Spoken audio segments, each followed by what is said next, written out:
Haleluya Yesus. Haleluya. Shalom. Shalom. Apa kabar saudara-saudaraku yang dikasihi oleh Kristus? Senang kita bisa berjumpa lagi meskipun kami menjumpai melalui tayangan video ini bersama kami dari channel VB Spirit. Oke, semoga kiranya kita semua dalam keadaan sehat-sehat dan baik-baik saja. Oke. Saudara-saudaraku yang dikasihi oleh Kristus, mumpung kita sudah dipertemukan Tuhan, mari saya mau mengajak kita kembali bersekutu dengan Tuhan. Ambil Alkitab saudara, ini pas, ini timing yang pas, ini waktu yang indah. Saudara, ambil Alkitab saudara, siapkan hati dan pikiran kita. Kita belajar dari Ayub. Ayub pasal yang kedua, ayat yang ke-9 sampai yang ke-10 dan ayat yang ke-13b. Demikian firman Tuhan. Maka berkatalah istrinya kepadanya, masih bertekunkah engkau dalam kesalehanmu? Kutukilah Allahmu dan matilah. Tetapi jawab Ayub kepadanya, engkau berbicara seperti perempuan gila. Apakah kita mau menerima yang baik dari Allah, tetapi tidak mau menerima yang buruk? Dalam kesemuanya itu Ayub tidak berbuat dosa dengan bibirnya. Lompat ayat 13b, seorang pun tidak mengucapkan sepatah kata kepadanya, karena mereka melihat bahwa sangat berat penderitaannya, penderitaan Ayub. Saudara-saudaraku yang dikasihi oleh Tuhan, firman Tuhan atau pembelajaran firman Tuhan pada kesempatan kali ini, apakah kita mau menerima yang buruk atau siapkah kita menerima yang tidak baik? Ya, seringkali dalam perjalanan hidup kita, setiap orang, setiap manusia pasti maunya menerima yang baik-baik.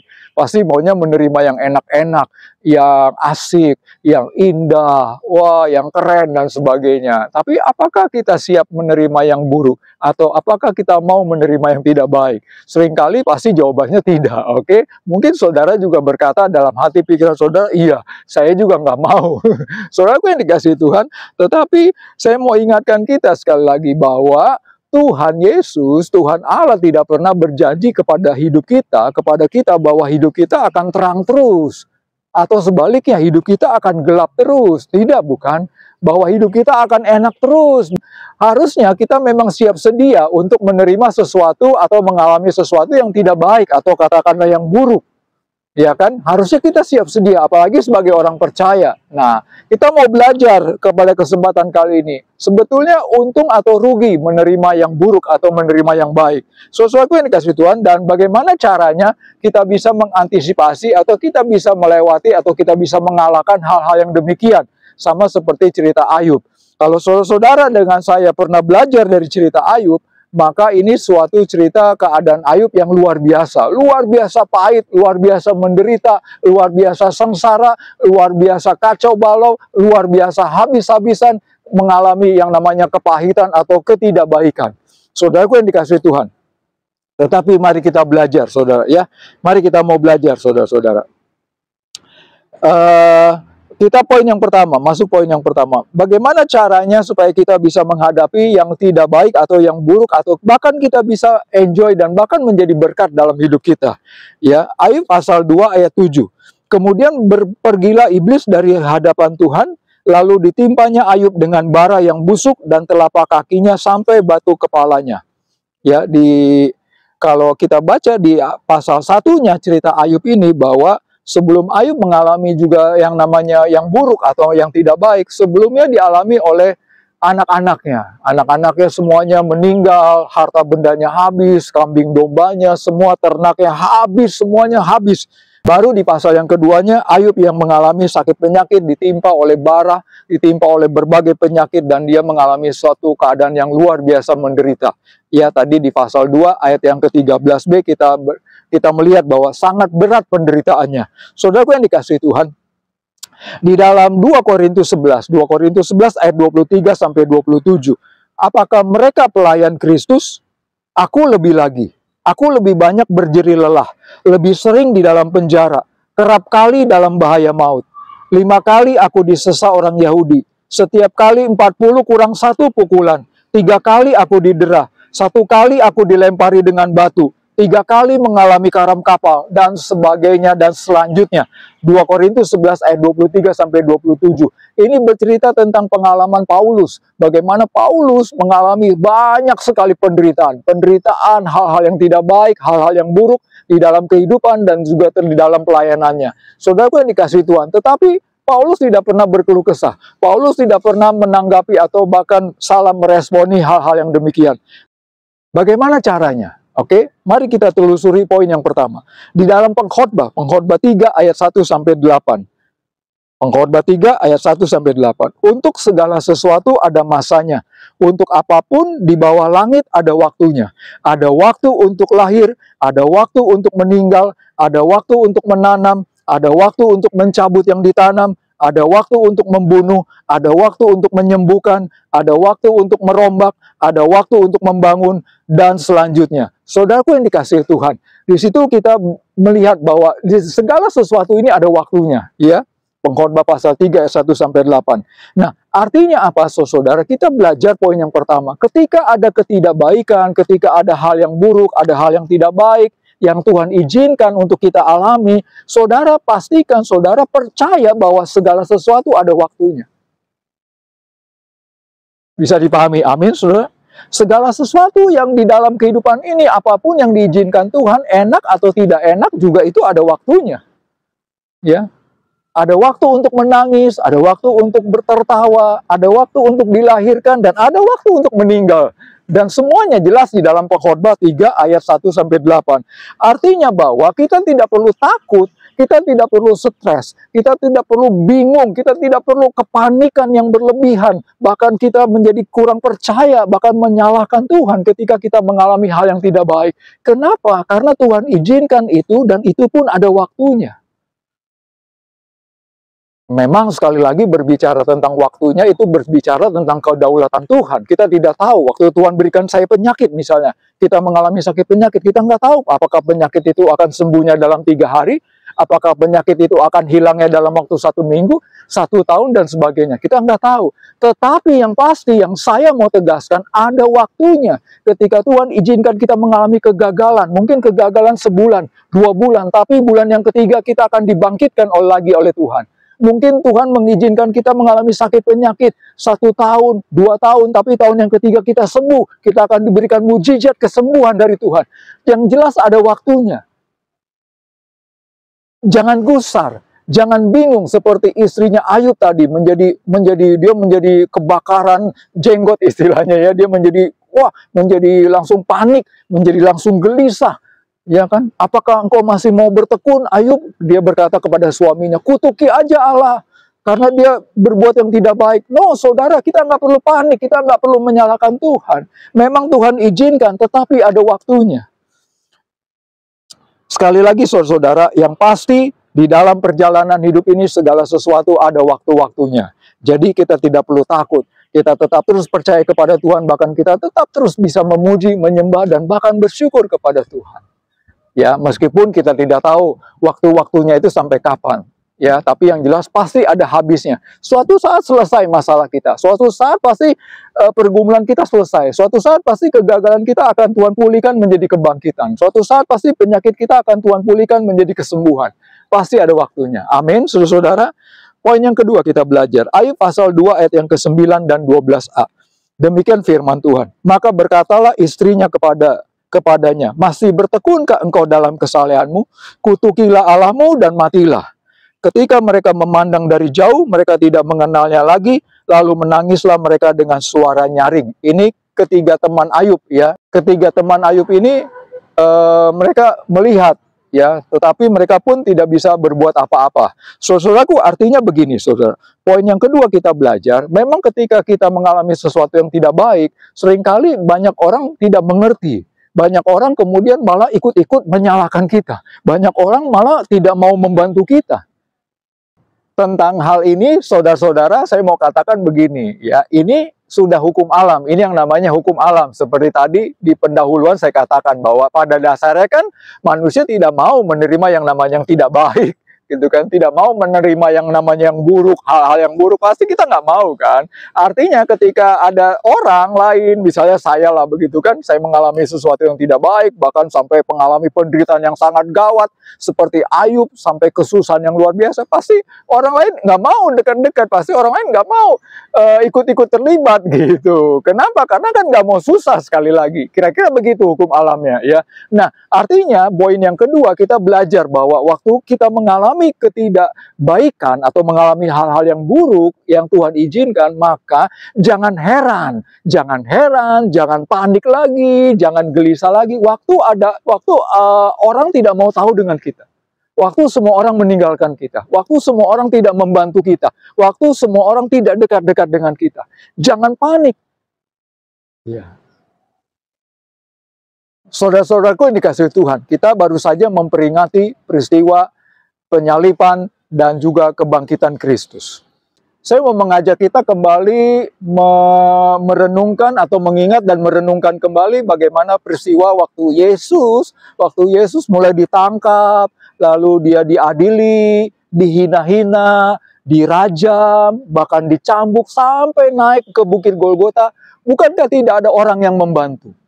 Bukankah murid-muridnya juga tidak ada bersama-sama dengan dia? Dia seorang diri menanggung siksaan, menanggung penderitaan. Yang sebetulnya dia menanggung penderitaan yaitu dosa saudara dengan saya, kita semuanya. Tetapi Yesus seorang diri. Tapi Yesus tidak panik. Yesus menghadapi semua yang tidak baik itu dengan ketenangan, dengan penuh keyakinan bahwa Bapa di surga pasti menolong dia. Demikian juga dengan saudara dengan saya, saudara. Lalu di dalam 2 Timotius 4 ayat 16 sampai 17a. Demikian firman Tuhan. Pada waktu pembelaanku yang pertama, tidak seorang pun yang membantu aku. Semuanya meninggalkan aku. Kiranya hal itu jangan ditanggungkan atas mereka. Tetapi Tuhan telah mendampingi aku dan menguatkan aku supaya dengan perantaranku Injil diberitakan dengan sepenuhnya dan semua orang bukan Yahudi mendengarkannya. Ini cerita bagaimana waktu Paulus juga ditangkap di penjara dan tidak ada seorang pun. 2 Timotius 4 ayat 16 jelas tidak ada seorang pun yang ikut membantu membela dia. Saudaraku yang dikasihi Tuhan. Artinya begini saudara-saudara, bahwa di dalam waktu kita mengalami ketidakbaikan atau hal yang buruk, memang wajar ada orang tidak mau membantu, orang tidak mau dekat-dekat dengan kita, wajar lah. Nah, bagaimana caranya saudara-saudara? Mari kita melihat saudara. Filipi 4 ayat 12 sampai 13. Filipi 4 ayat 12 sampai 13. Aku tahu apa itu kekurangan dan aku tahu apa itu kelimpahan dalam segala hal dan dalam segala perkara tidak ada sesuatu yang merupakan rahasia bagiku, baik dalam hal kenyang maupun dalam hal kelaparan, baik dalam hal kelimpahan maupun dalam hal kekurangan. Segala perkara dapat kutanggung di dalam Dia yang memberi kekuatan kepadaku. Artinya apa, saudara? Artinya Paulus mengandalkan Tuhan. Iya. Baik dalam hal kelaparan, dalam hal kesusahan, dalam hal kekenyangan, bagi Paulus biasa, gampang, sederhana, bisa saya lewati. Kira-kira begitu kata Paulus. Kenapa?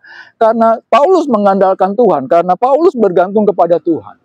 Ya, jelas tadi di ayatnya, segala perkara dapat kutanggung di dalam Dia yang memberi kekuatan. Karena Paulus bergantung kepada Tuhan dan Tuhan memberikan kekuatan. Artinya demikian pula halnya dengan diri kita, saudara-saudara. Kita harus meneladani seperti Paulus. Waktu kita mengalami hal yang tidak baik, mengalami hal yang buruk kah, kesusahan kah, penderitaan kah, kegagalan kah, dihina kah, dicaci maki kah, mengalami banyak-banyak hal yang namanya tidak mengenakan, kita mau tetap tenang. Walaupun orang tidak ada yang membantu kita. Kita serahkan sama Tuhan dan kita bergantung kepada Tuhan. Karena kita meyakini, kita percaya bahwa Tuhan pasti membela. Tuhan pasti akan menolong hidup kita. Amin, saudara-saudara. Jangan panik, tetap percaya, tetap kuat. Poin yang ketiga, kita masuk saudara. Ayub pasal 2 ayat 3, ayat 9, dan pasal yang keempat selanjutnya. Demikian firman Tuhan. Firman Tuhan kepada iblis, apakah engkau memperhatikan hambaku Ayub? Sebab tiada seorang pun di bumi seperti dia, yang demikian saleh dan jujur, yang takut akan Allah dan menjauhi kejahatan. Ayat 9-nya, maka berkatalah istrinya kepadanya, masih bertekunkah engkau dalam kesalehanmu, kutukilah Allahmu dan matilah, saudara. Nah, di pasal yang keempat dan selanjutnya sampai pasal yang keberapa puluh itu, saudara bisa baca nanti di Alkitab. Maka Ayub berargumen, Ayub beralasan. Ya, kalau yang tidak baiknya itu penyakit, memang mungkin tidak enak bagi tubuh kita. Tetapi bukan hanya tubuh kita, pasti sampai ke dalam jiwa kita, ke dalam batin kita, kita mengalami tidak enak, kita mengalami pahit, kita mengalami tidak nyaman, kita mengalami apa saja dalam hidup kita, sesuatu yang negatif, sesuatu yang tidak enak ya. Pasti kan begitu kalau kita sedang mengalami yang tidak baik atau hal-hal yang buruk. Nah, saudara-saudara, tetapi saya mau bagikan begini. Bagaimana caranya? Kejadian 39 ayat 20 sampai 21. Lalu Yusuf ditangkap oleh tuannya dan dimasukkan ke dalam penjara, tempat tahanan-tahanan raja dikurung. Demikianlah Yusuf dipenjarakan di sana. Tetapi Tuhan menyertai Yusuf dan melimpahkan kasih setianya kepadanya. Dan membuat Yusuf kesayangan bagi kepala penjara itu. Ya, lanjut dulu di dalam Kisah Para Rasul. Kisah Para Rasul pasal 16 ayat 25 sampai 26. Tetapi kira-kira tengah malam Paulus dan Silas berdoa dan menyanyikan pujian-pujian kepada Allah, dan orang-orang hukuman lain mendengarkan mereka. Akan tetapi terjadilah gempa bumi yang hebat, sehingga sendi-sendi penjara itu goyah. Seketika itu juga terbukalah semua pintu dan terlepaslah belenggu mereka semua. Saudaraku yang dikasihi oleh Tuhan, ini hampir sama di poin yang pertama, poin yang kedua, katakanlah ini kesimpulannya atau kombinasinya. Ya, cara yang ketiga, bagaimana waktu kita menghadapi yang tidak baik, saudara. Tentunya sekali lagi, kita tetap berdoa, menyembah Tuhan, dan menyerahkan semuanya kepada Tuhan. Dan kita melihat mujizat Tuhan pasti terjadi. Pertolongan Tuhan pasti datang. Saudara-saudaraku yang dikasihi Tuhan, artinya apa? Waktu Yusuf juga dipenjarakan, Yusuf tidak salah, tapi dia dibuang ke penjara, tapi Tuhan menyertainya. Jelas tadi ada kata-kata Tuhan menyertai Yusuf. Lalu juga ketika Paulus dengan Silas di penjara, mereka memuji Tuhan, tiba-tiba sendi-sendi penjara dan belenggu-belenggu yang membuat mereka terbelenggu menjadi lepas. Artinya apa, saudara? Pertolongan Tuhan pasti datang. Oke, pertolongan Tuhan pasti datang. Ya, kalau kita lompat kepada Ayub pasal 42. Oke, buka Ayub 42 ayat yang kedua. Ya, kita lihat sama-sama. Sungguh indah ayat ini, saudara-saudara. Maka jawab Ayub kepada Tuhan, aku tahu bahwa engkau sanggup melakukan segala sesuatu dan tidak ada rencanamu yang gagal. Saudara tahu apa yang terjadi sesudah Ayub mengalami penderitaan yang hebat itu? Akhirnya Tuhan menolong Ayub, memulihkan Ayub, bahkan memberkati Ayub lebih dari yang semula. Saudara bisa baca di pasal-pasal tadi, mulai dari pasal 40, 42, saudara bisa lihat. Saudara, artinya apa? Artinya bahwa pertolongan Tuhan pasti datang dan Tuhan pasti memberkati. Karena Tuhan yang kita sembah, Tuhan Yesus, Dia Tuhan yang baik, Dia Tuhan yang selalu membela dan selalu memberkati hidup kita. Tidak perlu kita takut, tidak perlu kita cemas. Kalau hari-hari ini saudara dengan saya sedang diizinkan Tuhan menghadapi sesuatu yang tidak baik, mengalami sesuatu yang buruk, jangan panik, jangan gelisah. Ujung-ujungnya pasti selesai. Ujung-ujungnya pasti Tuhan membela dan Tuhan menyediakan berkatnya yang baru bagi kita. Ada amin, saudara-saudara? Amin, saudara-saudara? Luar biasa Tuhan kita. Saudaraku yang dikasihi Tuhan. Kesimpulannya saya mau katakan begini, saudara-saudara, bahwa sebetulnya sesuatu yang buruk, sesuatu yang tidak baik Tuhan izinkan terjadi untuk mengalami pembentukan. Supaya kita mengalami pembentukan dari Tuhan. Pembentukan apa? Pembentukan iman, pembentukan mental, pembentukan sikap diri kita, supaya kita menjadi serupa dengan Kristus. Ya. Artinya apa, saudara? Semuanya itu sudah Tuhan rencanakan, Tuhan atur. Bahkan di dalam firman-Nya, bagian firman-Nya yang lain Tuhan katakan, Tuhan tidak memberikan pencobaan yang melebihi kekuatan kita. Tuhan sudah atur. Ya, sesuatu yang tidak baik, sesuatu yang buruk yang Tuhan mau ajar kepada kita, Tuhan sudah tahu, Tuhan sudah atur. Dan Tuhan sudah tahu waktunya kapan habisnya, dan sudah Tuhan tahu, dan juga Tuhan sudah tahu kapan waktunya akan memberkati kita. Amin, saudara-saudara. Tidak perlu takut, tidak perlu gelisah menghadapi kehidupan di akhir zaman ini. Mari kita tetap teguh percaya bahwa Kristuslah Tuhan yang baik, Tuhan pembela hidup kita. Amin, saudara-saudara. Mari kita aminkan firman-Nya pada kesempatan kali ini. Jikalau di antara saudara-saudara ada yang belum sungguh-sungguh percaya, dan lahir baru di dalam Kristus, ini waktunya. Saya mau menghimbau, saya mau mengundang saudara untuk sungguh-sungguh bertobat, lahir baru di dalam Kristus. Undang Tuhan Yesus masuk ke dalam hidup saudara, maka Tuhan akan menolong, Tuhan akan memberkati hidup saudara. Mari kita satukan hati, kita berdoa, kita mau mengaminkan firman-Nya kali ini. Bapa di surga, terima kasih untuk firman-Mu kali ini.